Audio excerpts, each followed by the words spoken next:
ನಮಸ್ಕಾರ ಸ್ನೇಹಿತರೆ, ಹಂಸ ಯೂಟ್ಯೂಬ್ ಚಾನಲ್ಗೆ ಸ್ವಾಗತ. ನಾನು ಬಾಲಕೃಷ್ಣ.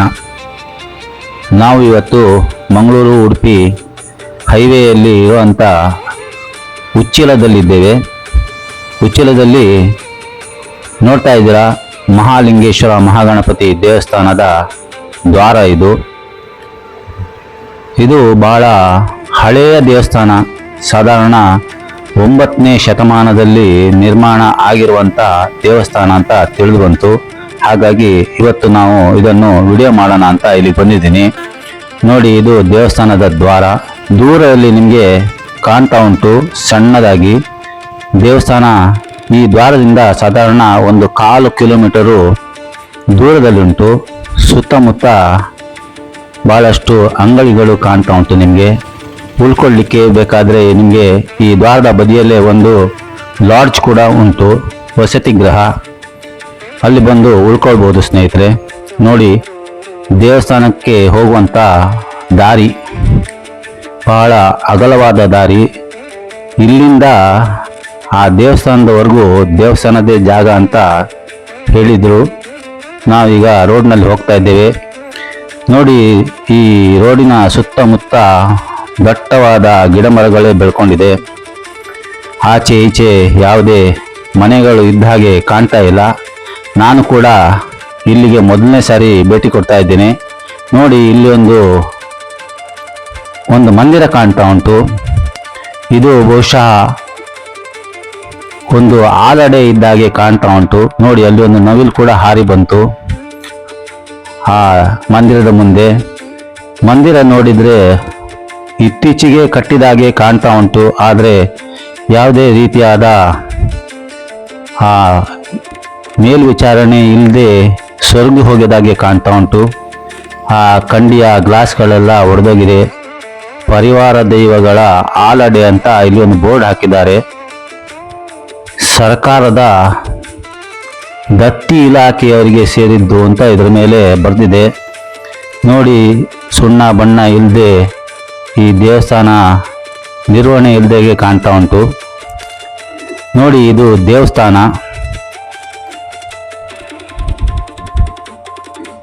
ಬಹಳ ಹಳೆಯದಾದ ಒಂದು ರೂಪದಲ್ಲಿ ಉಂಟು. ನೋಡುವ, ನಾನು ಕೂಡ ಇದು ಮೊದಲನೇ ಸಾರಿ ಬರ್ತಾ ಇರೋದು. ಹೇಗುಂಟು ಅಂತ ನಾವು ಕೂಡ ಒಳಗೆ ಹೋಗಿ ನೋಡುವ. ಬದಿಯಲ್ಲಿ ಒಂದು ಕಟ್ಟೆ ಉಂಟು. ಬಹುಶಃ ಅದು ನಾಗನ ಕಟ್ಟೆ ಇರಬೇಕು ಅಂತ ಅನ್ನಿಸ್ತದೆ. ನೋಡಿ, ಇದು ದೇವಸ್ಥಾನದ ಒಳಗೆ ಹೋಗುವಂಥ ದಾರಿ. ಮಹಾಲಿಂಗೇಶ್ವರ ಮಹಾಗಣಪತಿ ದೇವಸ್ಥಾನ.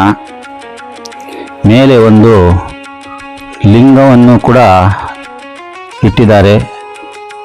ಬಡ ಗ್ರಾಮ, ಉಚ್ಚಿಲ, ಕಾಪು ತಾಲೂಕು, ಉಡುಪಿ ಜಿಲ್ಲೆ ಅಂತ.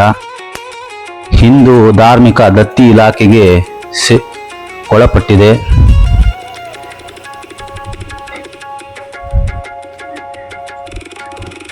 ನೋಡಿ, ಇದು ಎದುರು ಇರುವಂಥ ದೇವಸ್ಥಾನದ ಒಂದು ದ್ವಾರ.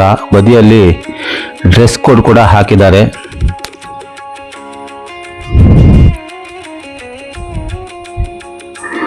ಒಂದು ಕಬ್ಬಿಣದ ಗೇಟ್ ಕೂಡ ಉಂಟು. ನಾವೀಗ ಒಳಗೆ ಹೋಗಿ ನೋಡುವ. ಇಲ್ಲಿ ಒಂದು ಕಚೇರಿ ಹಾಗೆ ಒಂದು ಮಾಡಿದ್ದಾರೆ, ಕಾರ್ಯಾಲಯ. ಹಳೆಯ ಕಾಲದ್ದು ಆಗಿರೋದ್ರಿಂದ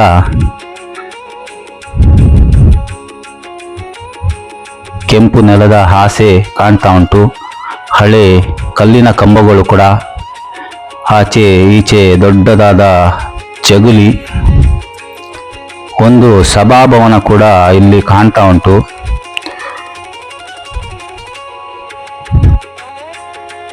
ಮುರಕಲ್ಲಿನಿಂದ ಮಾಡಿರುವಂಥ ಕಂಬಗಳು. ಮೇಲೆ RCC ಹಾಕಿದ್ದಾರೆ. ಒಂದು ಸಣ್ಣ ಸಭಾಭವನ. ಸುತ್ತ ಬಹಳಷ್ಟು ಜಾಗ ಉಂಟು. ಯಾರು ಜನಸಂದಣಿ ಕಾಣ್ತಾ ಇಲ್ಲ. ಇಲ್ಲಿ ಕೂಡ ಒಂದು ದೇವಸ್ಥಾನದ ಹೆಸರನ್ನು ಹಾಕಿರುವಂಥ ಬೋರ್ಡ್ ಕಾಣ್ತಾ ಉಂಟು. ಅಲ್ಲಿ ಒಂದು ಉದ್ದದಾದ ಒಂದು ಹಾಲ್ ಕೂಡ ಕಾಣ್ತಾ ಉಂಟು. ಇದು ದೇವಸ್ಥಾನಕ್ಕೆ ಒಳಗೆ ಹೋಗುವಂತ ದಾರಿ. ಅಲ್ಲಿ ಕೂಡ 2 ಜಗಲಿ, ಬಹಳ ಸುಂದರವಾಗಿದೆ. ಹಳೆಯ ದೇವಸ್ಥಾನ ನೋಡಲಿಕ್ಕೆ ಬಹಳ ಸಂತೋಷ ಆಗ್ತದೆ ಸ್ನೇಹಿತರೆ. ಈಗಿನ ಎಲ್ಲ ಹೊಸ ಹೊಸ ದೇವಸ್ಥಾನ ಕಟ್ಟಿ ಹಳೆಯ ದೇವಸ್ಥಾನ ನೋಡೋದೇ ಒಂದು ವಿಶೇಷ. ಬನ್ನಿ ನಾವು ಕೂಡ ಈಗ ದೇವಸ್ಥಾನದ ಒಳಗೆ ಹೋಗುವ. ಇದು ದೇವಸ್ಥಾನದ ಹೆಬ್ಬಾಗಿಲು. ಒಳಗೆ ಬಂದರೆ ಕಲ್ಲು ಹಾಸು, ಗರ್ಭಗುಡಿ ಕಾಣ್ತಾ ಉಂಟು. ಆದರೆ ಗರ್ಭಗುಡಿಯ ಮುಖ ಮಾತ್ರ ಪಶ್ಚಿಮ ದಿಕ್ಕಿಗೆ ಇದ್ದ ಹಾಗೆ ಕಾಣ್ತಾ ಉಂಟು. ನಾವು ಈಗ ಪೂರ್ವ ದಿಕ್ಕಿನಿಂದ ಒಳಗೆ ಬಂದಿದ್ದೇವೆ.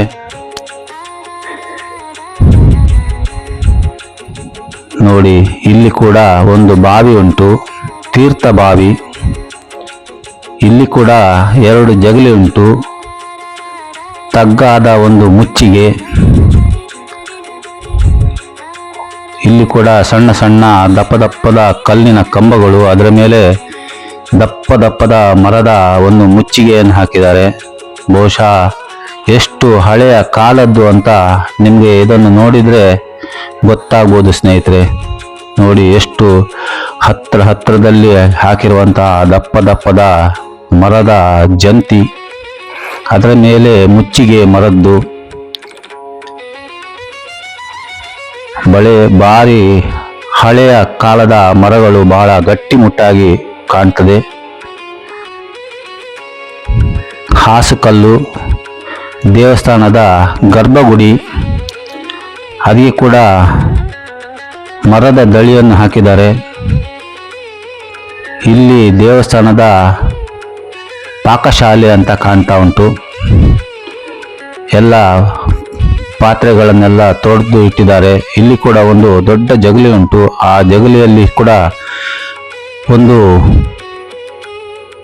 ರೌಂಡ್ ಆದಂಥ ಕಂಬಗಳು ಕಾಣ್ತಾ ಉಂಟು. ನೋಡಿ, ಇದು ದೊಡ್ಡದಾದ ಗರ್ಭಗುಡಿ. ಅದಕ್ಕೆ ಕೂಡ ಮರದ ದಳಿಯನ್ನು ಹಾಕಿದ್ದಾರೆ. ಆ ಮರದ ದಳಿ ಎಣ್ಣೆ ಕೊಡದೆ ಅದು ಸೊರಗಿ ಹೋದಾಗೆ ಕಾಣ್ತಾ ಉಂಟು ಸ್ನೇಹಿತರೆ. ಅದಕ್ಕೆ ಎಣ್ಣೆ ಪಾಲಿಶ್ ಎಲ್ಲ ಕೊಟ್ಟರೆ ಬಹಳ ಚಂದ ಕಾಣ್ತಾ ಇತ್ತು. ಈಗ ಮಳೆಗಾಲದಲ್ಲಿ ಕೊಡ್ಲಿಕ್ಕಾಗೋದಿಲ್ಲ. ಮುಂದೆ ಒಂದು ಗುಡಿ ಕಾಣ್ತಾ ಉಂಟು. ಹತ್ರ ಹೋಗಿ ನೋಡುವ. ಬಹಳ ಸುಂದರವಾದ ಕಲ್ಲಿನ ಕೆತ್ತನೆ ಉಳ್ಳಂತ ಒಂದು ಗುಡಿ. ಬಹುಶಃ ಇದು ಗಣಪತಿಯ ಗುಡಿ ಅಂತ ಅನ್ಕೊಂಡಿದ್ದೀನಿ. ಹತ್ರ ಹೋಗಿ ನೋಡುವ. ಗಣಪತಿಯ ಗುಡಿ, ಬಹಳ ಚಂದದ ಒಂದು ಕಲ್ಲಿನ ಗುಡಿಯನ್ನು ಕಟ್ಟಿದ್ದಾರೆ. ಎತ್ತರವಾದ ಒಂದು ಗುಡಿ. ಒಳಗೆ ಗಣಪತಿಯ ಮೂರ್ತಿಯನ್ನು ನೋಡಬಹುದು ನೀವು. ಅರ್ಧ ಗೇಟನ್ನು ಹಾಕಿದ್ದಾರೆ. ಆ ಗೇಟಿನ ಎಡೆಯಲ್ಲಿ ನಿಮಗೆ ಗಣಪತಿಯನ್ನು ತೋರಿಸ್ತಾ ಇದ್ದೇನೆ. ಯಾವುದೇ ಬೆಳಕಿನ ವ್ಯವಸ್ಥೆ ಇಲ್ಲ. ಗುಡಿಯ ಎದುರು ಒಂದು ತಗ್ಗಾದ ಮಾಡು ಕೂಡ ಹಾಕಿದ್ದಾರೆ. ನೋಡಿ, ಆ ಕಲ್ಲಿನ ಕೆತ್ತನೆ ಇರುವಂತ ಪೀಠ, ದಪ್ಪ ದಪ್ಪದ ಕಲ್ಲಿನ ಆಚೆ ಈಚೆ ಬದಿ ಇರುವಂತ ಮೆಟ್ಲಿಗೆ ಹಾಕಿರುವಂತ ಆನೆ ಸೊಂಡಿಲಿನ ಹಾಗಿರುವಂತ ಒಂದು ಮೆಟ್ಟಿಲು. ಆ ಒಳಗೆ ಕೂಡ ಮರದ ಕೆತ್ತನೆಯನ್ನು ಮಾಡಿದಾಗೆ ಕಾಣ್ತಾ ಉಂಟು. ನೋಡುವ ಸ್ನೇಹಿತರೆ. ನೋಡಿ, ಬೆಳಕಿನ ವ್ಯವಸ್ಥೆ ಇಲ್ಲದೆ ಸ್ವಲ್ಪ ನಿಮಗೆ ಮಬ್ಬಾಗಿ ಕಾಣ್ತಾ ಇರ್ಬೋದು. ಚಂದದ ಮರದ ಮುಚ್ಚಿಗೆಯನ್ನು ಕೂಡ ಮಾಡಿದ್ದಾರೆ ಒಳಗೆ. ಇದಕ್ಕೆ ಏನು ಜಾಸ್ತಿ ವರ್ಷ ಆದಾಗೆ ಕಾಣ್ತಾ ಇಲ್ಲ ಸ್ನೇಹಿತರೆ.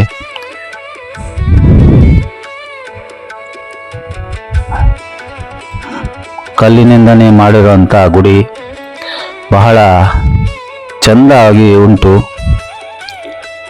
ನೋಡ್ತಾ ಇರ್ಬೋದು ನಿಮಗೆ ಎಷ್ಟು ಚಂದ ಕಾಣ್ತಾ ಉಂಟು ನೋಡಿ. ಈ ಕಮಲದ ಒಂದು ಹೂವಿನ ಆಕಾರದಲ್ಲಿ ಮಾಡಿರುವಂಥ ಕಂಬ ಮೇಲೆ ಹೋಗುವ, ನಾವು ಸುತ್ತಿನಲ್ಲಿ ಮುಂದೆ ಹೋಗುವ. ಆ ಪೀಠದಲ್ಲಿ ಆನೆಯ ಚಿತ್ರ ಉದ್ದಕ್ಕೆ ಕೆತ್ತಿದ್ದಾರೆ.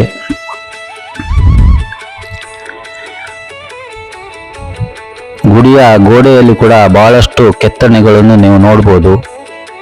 ತಾಮ್ರದ ಹೊದಿಕೆ ಹಾಕಿರುವಂಥ ಮೇಲಿನ ಮಾಡು. ದೇವಸ್ಥಾನ ಬಹಳ ವಿಶಾಲವಿದ್ದಾಗಿ ಕಾಣ್ತಾ ಉಂಟು. ಜನ ಯಾರೂ ಕಾಣ್ತಾ ಇಲ್ಲ.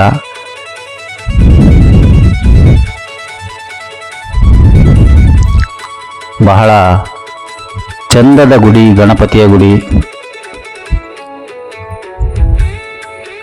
ಆಚೆ ಕಾಣ್ತಾ ಇರೋದು ನಿಮಗೆ ಮಹಾಲಿಂಗೇಶ್ವರನ ಗುಡಿ.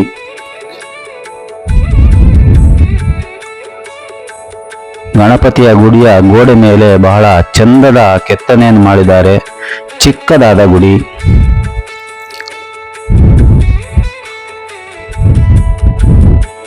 ಬಹಳ ವಿಶಾಲವಾದಂಥ ಹೊರಾಂಗಣ. ಇಲ್ಲಿ ಕೂಡ ಒಂದು ದೊಡ್ಡ ಜಗಲಿಯನ್ನು ನಿರ್ಮಾಣ ಮಾಡಿದ್ದಾರೆ. ಅಲ್ಲಿ ಒಂದು ಮಂಟಪ, ಮಂಟಪದಲ್ಲಿ ಸತ್ಯನಾರಾಯಣ ಸ್ವಾಮಿ ದೇವರ ಒಂದು ಚಿತ್ರಪಟ ಇಟ್ಟಿದ್ದಾರೆ. ಬಹುಶಃ ಇಲ್ಲಿ ಸತ್ಯನಾರಾಯಣ ಪೂಜೆ ಮಾಡ್ತಾರೆ ಅಂತ ಅನಿಸ್ತಾ ಉಂಟು. ನೋಡಿ, ಇಲ್ಲಿ ದೇವಸ್ಥಾನದ ತೀರ್ಥಗಂಧ ಪ್ರಸಾದ ಕೊಡುವಂಥ ಜಾಗ. ಇದು ಕೂಡ ಬಹಳ ವಿಶೇಷವಾಗಿ ಕಾಣ್ತಾ ಉಂಟು. ಎತ್ತರವಾದ ಮಾಡು, ತಾಮ್ರದ ಹೊದಿಕೆ ಹಾಕಿರುವಂಥ ಒಂದು ಎತ್ತರವಾದ ಮಾಡು. ಆ ಗುಡಿಯ ಎದುರುಗಡೆ ಕೂಡ ಒಂದು ಮಾಡನ್ನು ಮಾಡಿದ್ದಾರೆ. ಅದರ ಮುಂದೆ ಒಂದು ನಂದಿ ಮಂಟಪ. ನೋಡಿ ಎಷ್ಟು ದೊಡ್ಡದಾದ ಜಗಲಿ. ಅದರಲ್ಲಿರುವಂಥ ಕಂಬಗಳಿಗೆಲ್ಲ ಬಂಗಾರದ ಬಣ್ಣವನ್ನು ಕೊಟ್ಟಿದ್ದಾರೆ. ಇಲ್ಲಿ ಪೂಜೆ ಮಾಡೋ ಭಟ್ರು ಕೂತಿದ್ದಾರೆ. ಸತ್ಯನಾರಾಯಣ ಸ್ವಾಮಿಯ ಒಂದು ಚಿತ್ರಪಟ, ಸತ್ಯನಾರಾಯಣ ಪೂಜೆ ಮಾಡ್ತಾರೆ ಅಂತ ಅನ್ನಿಸ್ತಾ ಉಂಟು. ಇಲ್ಲಿ ದೇವಸ್ಥಾನದ ಒಂದು ಕಚೇರಿ ಕೂಡ ಉಂಟು ಒಳಬದಿಯಲ್ಲಿ.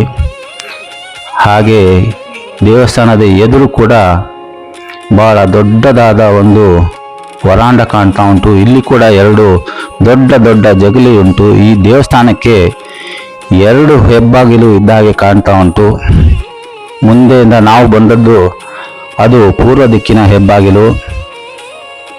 ಇಲ್ಲಿ ಕಾಣ್ತಾ ಇರೋದು ನಿಮಗೆ ದೇವಸ್ಥಾನದ ಪಶ್ಚಿಮ ದಿಕ್ಕಿನ ಹೆಬ್ಬಾಗಿಲು. ನೋಡಿ, ನಾನು ಆ ಪಶ್ಚಿಮ ದಿಕ್ಕಿನ ಹೆಬ್ಬಾಗಿಲಿಂದ ಹೊರಗೆ ಬಂದೆ. ದೂರದಲ್ಲಿ ನಿಮಗೆ ಕಾಣ್ತಾ ಇರ್ಬೋದು ಬಹಳ ವಿಶಾಲವಾದಂಥ ಸಮುದ್ರ. ನೋಡಿ, ನಿಮಗೆ ದೂರದಲ್ಲಿ ಕಾಣ್ತಾ ಇರ್ಬೋದು, ಇದು ದೂರದಲ್ಲಿ ಕಾಣೋದು ನಿಮಗೆ ಸಮುದ್ರ. ಮೊದಲು ಇದು ತುಂಬ ಹೊಂಡ ಇತ್ತಂತೆ. ಅದಕ್ಕೆ ಈಗ ಎತ್ತರವಾದ ಒಂದು ಗೋಡೆಯನ್ನು ಕಟ್ಟಿ ಅದನ್ನು ಲೆವೆಲ್ ಮಾಡಿದ್ದಾರೆ. ಇಲ್ಲಿ ನಿಂತು ನೋಡಿದರೆ ನಿಮಗೆ ಇಡೀ ಸಮುದ್ರ ಕಾಣ್ತದೆ ಸ್ನೇಹಿತರೆ. ನೋಡಿ, ಇದು ಪಶ್ಚಿಮ ದಿಕ್ಕಿನ ದ್ವಾರ.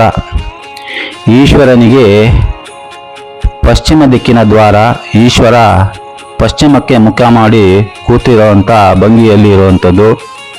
ನೋಡಿ, ಇದು ಧ್ವಜಸ್ತಂಭ, ಬಹಳ ಎತ್ತರವಾದ ಧ್ವಜಸ್ತಂಭ. ಮುಂದೆ ಒಂದು ಮುಖಮಂಟಪ ಕೂಡ ಉಂಟು. ಆ ಮುಖಮಂಟಪದ ಒಳಗೆ ಧ್ವಜಸ್ತಂಭ. ನೋಡುವ ಧ್ವಜಸ್ತಂಭ ಎಷ್ಟು ಎತ್ತರವಾಗಿದೆ. ನಿಶಬ್ದವಾದ ವಾತಾವರಣ, ಯಾವುದೇ ಸದ್ದು ಗದ್ದಲ ಇಲ್ಲ.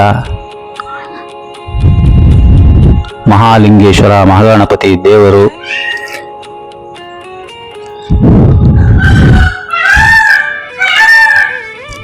ಆ ಧ್ವಜಸ್ತಂಭದ ಎದುರು ಒಂದು ಕಲ್ಲಿನ ಒಂದು ಪೀಠ. ಸುಮಾರು ಒಂದು 40 ಅಡಿ 50 ಅಡಿ ಎತ್ತರ ಇರುವಂಥ ಒಂದು ಧ್ವಜಸ್ತಂಭ. ಬಹಳ ಸರ್ಪ ಉಂಟು. ನೇರವಾಗಿ ನಿಲ್ಲಿಸಿದ್ದಾರೆ ಅದನ್ನು.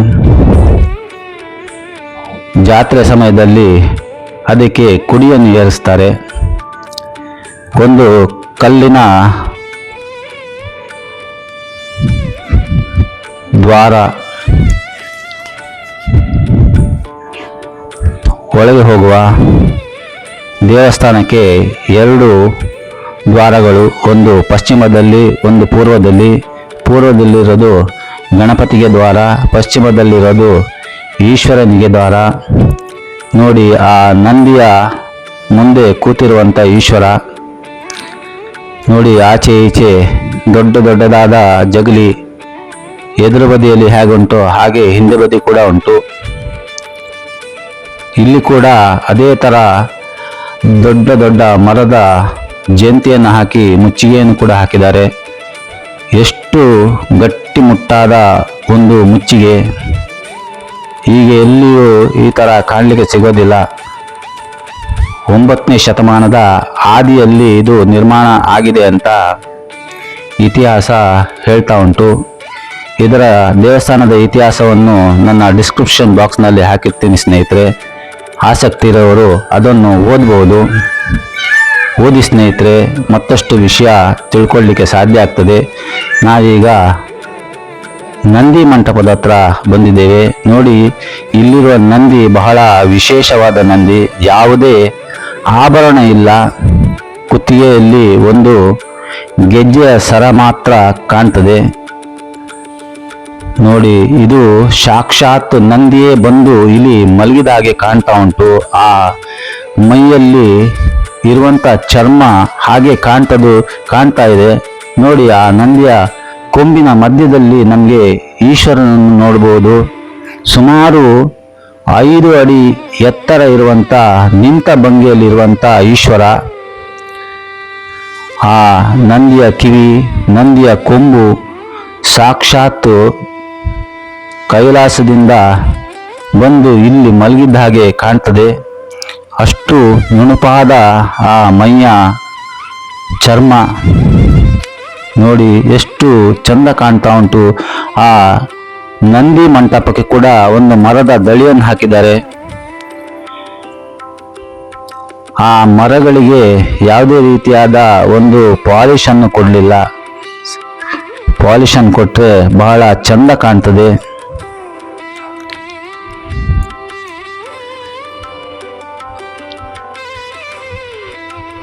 ಇಲ್ಲಿ ಒಂದು ದೀಪದ ಕಂಬ ಇಟ್ಟಿದ್ದಾರೆ. ಹಾಗೆ ಗಂಟೆ, ಎದುರಿಂದ ನಂದಿಯನ್ನು ನೋಡುವ. ನಂದಿ ಬಹಳ ವಿಶೇಷವಾದ ನಂದಿ ಅಂತ ಇಲ್ಲಿರುವ ಭಟ್ರು ಹೇಳಿದರು. ಏನೇ ಪ್ರಾರ್ಥನೆ ಮಾಡಿದ್ರು ನೀವು ನಂದಿ ಹತ್ರ ಪ್ರಾರ್ಥನೆ ಮಾಡಿ, ಅದು ನಿಮಗೆ ನೆರವೇರ್ತದೆ.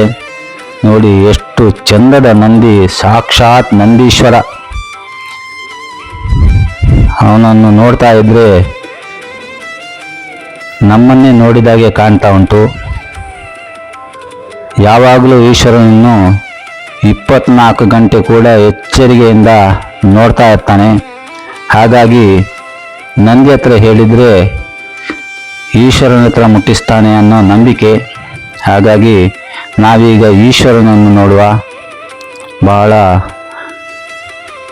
ಎತ್ತರದಲ್ಲಿ ಇರುವಂಥ ಈಶ್ವರನ ಲಿಂಗ ನೋಡಿ, ಎಷ್ಟು ದೊಡ್ಡದಾದ ಒಂದು ಗರ್ಭಗುಡಿ ಒಳಗೆ ಹೋಗುವಂಥ ಒಂದು ಮೆಟ್ಲು. ಆ ಹಳೆಯ ಕಾಲದ ಆ ಕಲ್ಲಿನ ಮೆಟ್ಲು ದೂರದಲ್ಲಿ ನಿಮಗೆ ಕಾಣ್ತಾ ಇರ್ಬೋದು. ಎತ್ತರದ ಪೀಠದಲ್ಲಿ ನಿಂತ ಭಂಗಿಯಲ್ಲಿ ಇರುವಂಥ ಈಶ್ವರನ ಲಿಂಗ ಪೂಜೆಗೊಳ್ತಾ ಇದ್ದಾನೆ ಅಂತ ಭಟ್ರು ಹೇಳಿದ್ರು. ನೀವು ನೋಡ್ತಾ ಇರ್ಬೋದು ಎಷ್ಟು ಎತ್ತರದಲ್ಲಿ ನಾವು ದೇವರನ್ನು ನೋಡ್ತಾ ಇದ್ದೇವೆ ಅಂತ.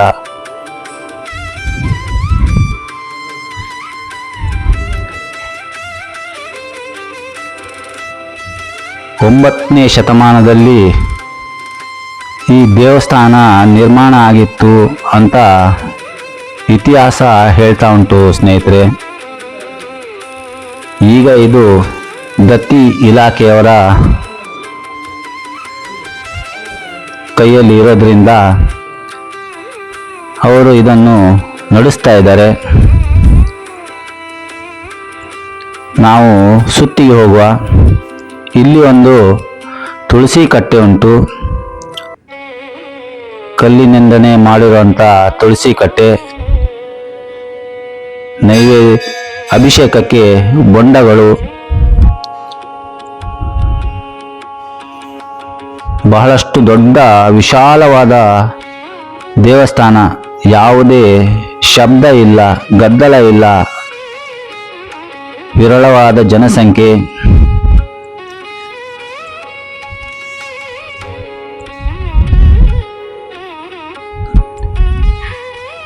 ಮಳೆ ಬಂದು ಈಗಷ್ಟೇ ನಿಂತಿದೆ ಸ್ನೇಹಿತರೆ.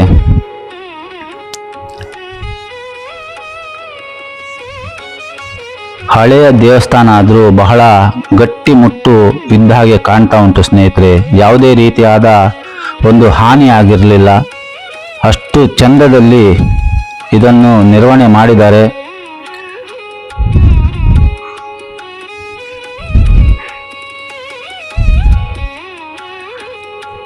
ಹಳೆಯ ಕಾಲದ ಕಲ್ಲಿನ ಹಾಸು ಇಂದು ಕೂಡ ಎಷ್ಟು ಗಟ್ಟಿಯಾಗಿ ನಿಂತಿದೆ ನೋಡಿ. ಪ್ರದಕ್ಷಿಣೆ ಬರಲಿಕ್ಕೆ ನಮಗೆ ಸುತ್ತು ಬರಲಿಕ್ಕೆ ಇಲ್ಲ.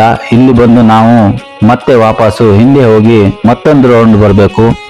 ಈಶ್ವರನಿಗೆ ಅರ್ಧ ರೌಂಡು, ಹಾಗೆ ಅರ್ಧ ರೌಂಡಿದ ಶುರುವಾಗಿ ಮತ್ತೆ ಪುನಃ ಎದುರಿಂದ ಬಂದು ಮತ್ತೆ ಈ ಕಲ್ಲಿಗೆ ಸುತ್ತ ಹಾಕಿ ಹೋಗಬೇಕು. ನೋಡಿ, ನಾವು ಬಂದಂಥ ಜಾಗ ಇಲ್ಲಿಂದ ಈ ಬದಿಯಿಂದ ಬಹಳ ದೊಡ್ಡದಾದ ಒಂದು ಗರ್ಭಗುಡಿ, ಹಾಗೆ ಅಷ್ಟೇ ಎತ್ತರ ಕೂಡ ಕಾಣ್ತಾ ಉಂಟು.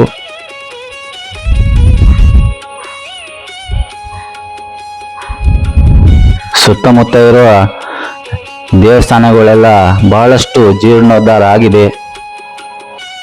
ಇದಕ್ಕೆ ಇನ್ನೂ ಕೂಡ ಆ ಭಾಗ್ಯ ಬಂದಿಲ್ಲ ಅಂತ ಅನಿಸ್ತಾ ಉಂಟು. ನೋಡಿ, ಆ ಕಿಟಕಿ ಬಾಗಿಲುಗಳೆಲ್ಲ ಹಾಳಾಗ್ತಾ ಹೋಗ್ತಾ ಉಂಟು. ನಿರ್ವಹಣೆ ಸ್ವಲ್ಪ ಕಮ್ಮಿಯಾಗಿ ಕಾಣ್ತಾ ಉಂಟು ಸ್ನೇಹಿತರೆ.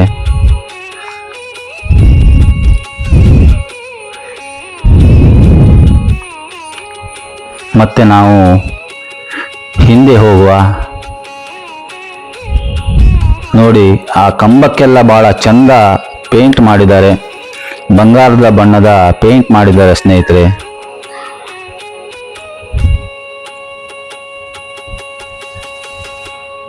ಹಾಗೆ ತೋರಿಸಿದ ಹಾಗೆ ಇದು ಗಣಪತಿಯ ಗುಡಿ.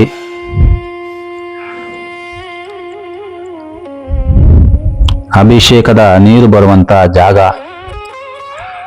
ಇಲ್ಲಿ ಒಂದು ಕಾಣಿಕೆ ಹುಂಡಿ ಕೂಡ ಇಟ್ಟಿದ್ದಾರೆ. ಇಲ್ಲೇ ಸುತ್ತಮುತ್ತ ಬಹಳಷ್ಟು ದೇವಸ್ಥಾನಗಳು ಉಂಟು ಸ್ನೇಹಿತರೆ. ಹತ್ತಿರದಲ್ಲೇ ಮಹಾಲಕ್ಷ್ಮಿ ಅಮ್ಮನವರ ಗುಡಿ, ಹಾಗೆ ಕುಂಜೂರು, ಹಾಗೆ ಪಣಿಯೂರು, ಹಾಗೆ ಎಲ್ಲೂರು, ಇಲ್ಲೆಲ್ಲ ಬೇಕಾದಷ್ಟು ದೇವಸ್ಥಾನಗಳುಂಟು ಸ್ನೇಹಿತರೆ. ಎಲ್ಲೂರು ವಿಶ್ವನಾಥ ಕೂಡ ಬಹಳಷ್ಟು ವಿಶೇಷವಾದ ದೇವಸ್ಥಾನ, ಬಹಳ ದೊಡ್ಡದಾದ ದೇವಸ್ಥಾನ. ಇಲ್ಲಿ ಒಂದು ಸ್ಕ್ಯಾನರ್ ಇಟ್ಟಿದ್ದಾರೆ. ಇಚ್ಛೆ ಉಳ್ಳವರು ಅದಕ್ಕೆ ಸ್ಕ್ಯಾನ್ ಮಾಡಿ ಅವರ ಕೈಯಲ್ಲಾದಂಥ ದೇಣಿಗೆಯನ್ನು ದೇವಸ್ಥಾನಕ್ಕೆ ಕಳಿಸ್ಬೋದು. ಅನ್ನದಾನಕ್ಕೋಸ್ಕರ ಇಟ್ಟಿರುವಂಥದ್ದು ಅಂತ, ಅನ್ನದಾನದ ನಿಧಿ ಕಾಣಿಕೆ ಅಂತ ಒಂದು ಹಾಕಿದ್ದಾರೆ ಅದರಲ್ಲಿ ಬೋರ್ಡು.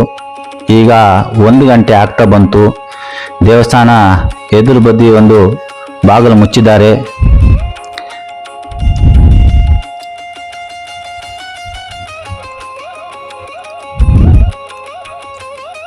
ಮಧ್ಯಾಹ್ನ 1:15ಗೆ ಬಾಗಿಲು ಹಾಕಿದರೆ ಮತ್ತೆ ಸಾಯಂಕಾಲ 4 ಗಂಟೆಗೆ ಓಪನ್ ಮಾಡ್ತಾರೆ.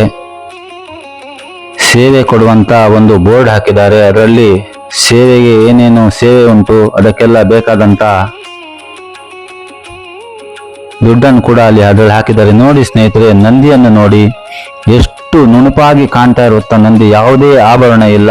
ಕುತ್ತಿಗೆಯಲ್ಲಿ ಒಂದು ಗೆಜ್ಜೆಯ ಮಾಲೆ ಒಂದು ಬಿಟ್ರೆ ಯಾವುದೇ ರೀತಿಯಾದಂತ ಬೇರೆ ಆಭರಣಗಳಿಲ್ಲ. ನಿಜವಾಗಲೂ ಸಾಕ್ಷಾತ್ ನಂದಿಯೇ ಇಲ್ಲಿ ಬಂದ ಹಾಗೆ ಕಾಣ್ತಾ ಉಂಟು. ನಾವೀಗ ಮತ್ತೆ ದೇವಸ್ಥಾನದ ಹೊರಗೆ ಬರ್ತಾ ಇದ್ದೇವೆ.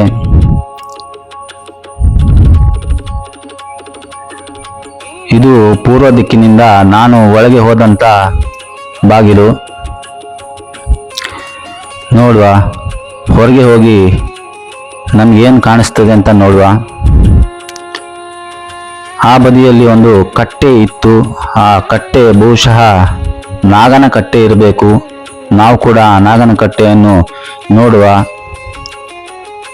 ನೋಡಿದ್ರಲ್ಲ ಸ್ನೇಹಿತರೆ, ನಾಗನ ಕಟ್ಟೆ. ಈ ದೇವಸ್ಥಾನಕ್ಕೆ ಕೂಡ ಆದಷ್ಟು ಬೇಗ ಜೀರ್ಣೋದ್ಧಾರ ಆಗುವಂಥ ಭಾಗ್ಯ ಒತ್ತಿಗೆ ಬರಲಿ ಅಂತ ದೇವರನ್ನು ನಾನು ಕೂಡ ಕೇಳ್ತಾ ಇದ್ದೇನೆ. ನಾಗನ ಕಟ್ಟೆಯನ್ನು ನೋಡಿದ್ವಿ. ಎಷ್ಟು ಚಂದದ ನಾಗನ ಕಟ್ಟೆ, ವಿಶಾಲವಾದ ನಾಗನ ಕಟ್ಟೆ. ವಿಶಾಲವಾದ ಜಾಗ ಕೂಡ ಉಂಟು. ಬೇಕಾದಷ್ಟು ಇಲ್ಲಿ ಪಾರ್ಕಿಂಗ್ ವ್ಯವಸ್ಥೆ ಕೂಡ ಉಂಟು. ಹಳೆಯ ದೇವಸ್ಥಾನ ಆಗಿರೋದ್ರಿಂದ ಅಂಥ ಆಡಂಬರ ಏನು ಕಾಣ್ತಾ ಇಲ್ಲ. ನೋಡಿ ಎಷ್ಟು ವಿಶಾಲವಾದ ಜಾಗ. ಊರಿನ ಜನ ಕೂಡ ಇದನ್ನು ಉಪಯೋಗಿಸ್ಕೊಳ್ಬೋದು. ನೋಡಿ ಇಲ್ಲಿ ದೇವಸ್ಥಾನದ ಡ್ರೆಸ್ ಕೋಡನ್ನು ಹಾಕಿದ್ದಾರೆ. ಎಷ್ಟು ವಿಶಾಲವಾದ ಜಾಗ ಇರೋದ್ರಿಂದ ಬೇಕಾದಷ್ಟು ಇಲ್ಲಿ ಮದುವೆ ಮುಂಜಿಗಳನ್ನೆಲ್ಲ ಮಾಡ್ಕೊಳ್ಬೋದು. ಸ್ನೇಹಿತರೆ, ಈ ವಿಡಿಯೋ ನಿಮಗೆ ಇಷ್ಟ ಆಯಿತು ಅಂತ ಅಂದ್ಕೊಳ್ತೀನಿ. ಇಷ್ಟ ಆದರೆ ಲೈಕ್ ಮಾಡಿ, ಶೇರ್ ಮಾಡಿ. ವಿಡಿಯೋ ನೋಡಿ ಸುಮ್ಮನಾಗಬೇಡಿ ಸ್ನೇಹಿತರೆ, ಸಬ್ಸ್ಕ್ರೈಬ್ ಮಾಡಿ. ಎಲ್ಲರೂ ದೇವಸ್ಥಾನಕ್ಕೆ ಬನ್ನಿ, ಆ ದೇವರ ಆಶೀರ್ವಾದವನ್ನು ಪಡೆಯಿರಿ. ಆ ದೇವರು ನಿಮಗೆಲ್ಲ ಒಳ್ಳೇದು ಮಾಡಲಿ ಅಂತ ದೇವರಲ್ಲಿ ಬೇಡ್ಕೊಳ್ತಿದ್ದೀನಿ. ಇದು ಕಾಣ್ತಾ ಇರೋದು ನಿಮಗೆ ದೇವಸ್ಥಾನ ದ್ವಾರದ ಹಿಂಬದಿ. ಅದೇ ಎದುರಲ್ಲಿ ಕಾಣ್ತಾ ಇರೋದು ನಿಮಗೆ ಮಂಗಳೂರು ಉಡುಪಿಯ ಹೆದ್ದಾರಿ. ಮುಂದಿನ ವಿಡಿಯೋದಲ್ಲಿ ಮತ್ತೊಮ್ಮೆ ಸಿಗ್ತೇನೆ. ಅಲ್ಲಿವರೆಗೂ ತಮಗೆಲ್ಲ ನಮಸ್ಕಾರ ಸ್ನೇಹಿತರೆ. ಎಲ್ಲರಿಗೂ ಶುಭವಾಗಲಿ.